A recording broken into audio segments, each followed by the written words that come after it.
Hello बच्चों, आइए इस प्रश्न को पढ़ते हैं। कौन से क्षय में द्रव्यमान संख्या बदलती है? पहला ऑप्शन है अल्फा क्षय, दूसरा ऑप्शन है बीटा माइनस क्षय, तीसरा ऑप्शन है बीटा प्लस क्षय, चौथा ऑप्शन है गामा क्षय। आइए इस प्रश्न की मुख्य अवधारणा की चर्चा करें।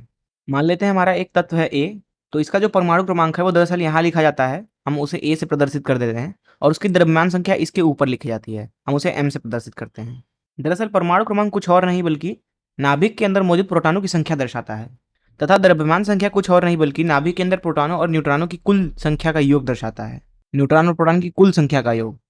अब अगर क्षय ऐसा हो कि वो नाभिक के अंदर न्यूट्रॉन अथवा प्रोटॉन की संख्या बदल दे, तो होगा ये कि उससे जो परमाणु का द्रव्यमान है वो बदल जाएगा, अर्थात द्रव्यमान संख्या बदल जाएगी। दरअसल जो अल्फा कण होते हैं वह हीलियम के नाभिक होते हैं, जिसको कुछ इस तरीके से प्रदर्शित किया जाता है। अल्फा कण जो है उसके अंदर 2 न्यूट्रॉन और 2 प्रोटॉन होते हैं। बात करें अगर बीटा माइनस कण की, तो ये कुछ और नहीं बल्कि एक इलेक्ट्रॉन होता है, जिसको हम कुछ इस तरीके से प्रदर्शित करते हैं, -1e0, अर्थात इसका द्रव्यमान संख्या तो 0 है, किंतु इसके ऊपर आवेश है -1।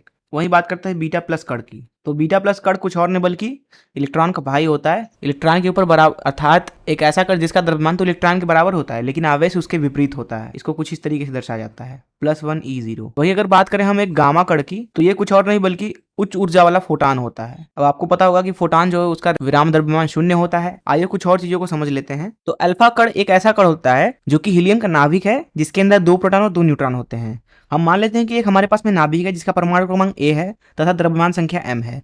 अगर इस कण से अल्फा क्षय होता है, अब जो अल्फा क्षय है उसमें 2 प्रोटॉन और 2 न्यूट्रॉन नाभिक के अंदर से निकल जाएंगे। अब जैसे ही नाभिक के अंदर से 2 प्रोटॉन कम होंगे, उसका परमाणु क्रमांक 2 से घट जाएगा, क्योंकि परमाणु क्रमांक कुछ और नहीं प्रोटॉनों की संख्या दर्शाता है। तथा अल्फा क्षय में अगर देखें तो 2 प्रोटॉन 2 न्यूट्रॉन होते हैं, अर्थात जो द्रव्यमान संख्या होगी वो दरअसल 4 से घट जाएगी और बाहर अल्फा कण निकल गया। अल्फा कण को 2He4 बोलते हैं। अब यहाँ पे जो नाभिक है वो दरअसल बदल जाएगा, इसलिए हम यहाँ नाभिक को नया नाम दे देते हैं Y। दूसरा हम बात करते हैं बीटा माइनस क्षय की, तो बीटा माइनस क्षय कुछ और नहीं बल्कि नाभिक से इलेक्ट्रॉन का निकलना होता है। हम मान लेते हैं कि हमारे पास में एक नाभिक है X, जिसका परमाणु क्रमांक A तथा द्रव्यमान संख्या m है। अब अगर यह जो नाभिक है ये अगर बीटा माइनस क्षय करता है, तो होता यह है कि नाभिक के अंदर एक न्यूट्रॉन एक प्रोटॉन में बदल जाता है और बाहर निकलता है एक बीटा माइनस कण, अर्थात एक इलेक्ट्रॉन। जैसा कि यहाँ पे आप देख रहे हैं कि नाभिक के अंदर ये परिवर्तन हो रहा है, अर्थात नाभिक के अंदर एक और नया प्रोटॉन बन गया एक न्यूट्रॉन से ही। इसलिए हम कह सकते हैं कि जो परमाणु क्रमांक होगा वो दरअसल 1 से बढ़ जाएगा। अब मान लेते हैं कि क्षय के दौरान जो हमें नया नाभिक मिला है उसे Y बोल दें, तो यहाँ पे ऊपर अगर द्रव्यमान संख्या लिखना चाहें, क्योंकि बीटा माइनस कण दरअसल कुछ और नहीं बल्कि एक इलेक्ट्रॉन होता है, जिसको कुछ इस तरीके से दर्शाया जाता है, अर्थात जिसका द्रव्यमान संख्या 0 होता है।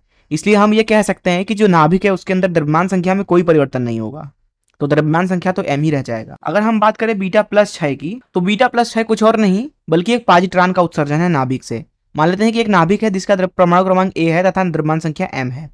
अगर ये परमाणु बीटा प्लस क्षय करता है, तो होगा ये कि नाभिक के अंदर एक प्रोटॉन जो है वो न्यूट्रॉन में बदल जाता है और बीटा प्लस कण का उत्सर्जन होता है। अब अगर ध्यान से देखें आप, तो नाभिक के अंदर एक प्रोटॉन एक न्यूट्रॉन में बदला है, अर्थात नाभिक से एक प्रोटॉन की कमी हो जाएगी।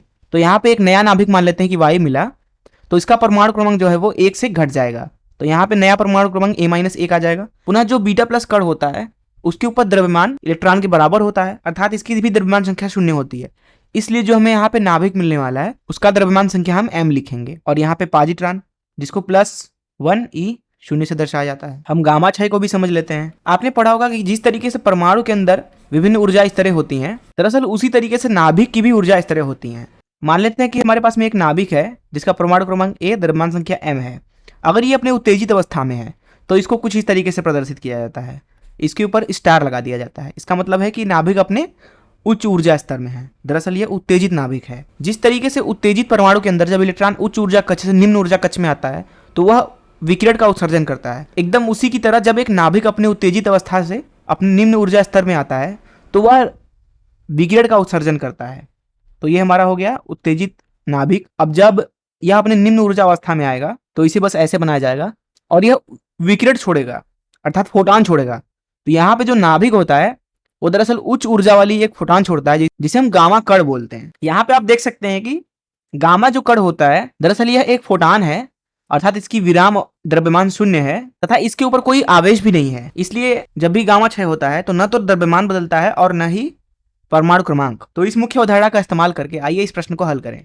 यहाँ इस प्रश्न में बोला जा रहा है कि कौन से क्षय से द्रव्यमान संख्या बदलती है। जैसा कि मैं आपको दिखाया कि जब अल्फा क्षय होता है तो द्रव्यमान संख्या 4 से घट जाता है। तो यहाँ पे पहला ऑप्शन सही है, बीटा -6। जैसा कि मैंने आपको दिखाया कि बीटा -6 के दौरान द्रव्यमान संख्या नहीं बदलती है। पुरानी द्रव्यमान संख्या m थी, नई द्रव्यमान संख्या भी m है। तीसरा ऑप्शन देखिए बीटा +6। बीटा +6 के दौरान भी पुरानी द्रव्यमान संख्या m थी, नई द्रव्यमान संख्या भी m है, अर्थात द्रव्यमान संख्या में कोई परिवर्तन नहीं हुआ। गामा 6 में भी आप देख सकते हैं कि द्रव्यमान संख्या में कोई परिवर्तन नहीं होता है। इसलिए हम कह सकते हैं कि जो हमारा प्रथम ऑप्शन है वो सही होना चाहिए। मैं आशा करता हूं कि आपको इस प्रश्न का हल जरूर समझ में आया होगा। धन्यवाद।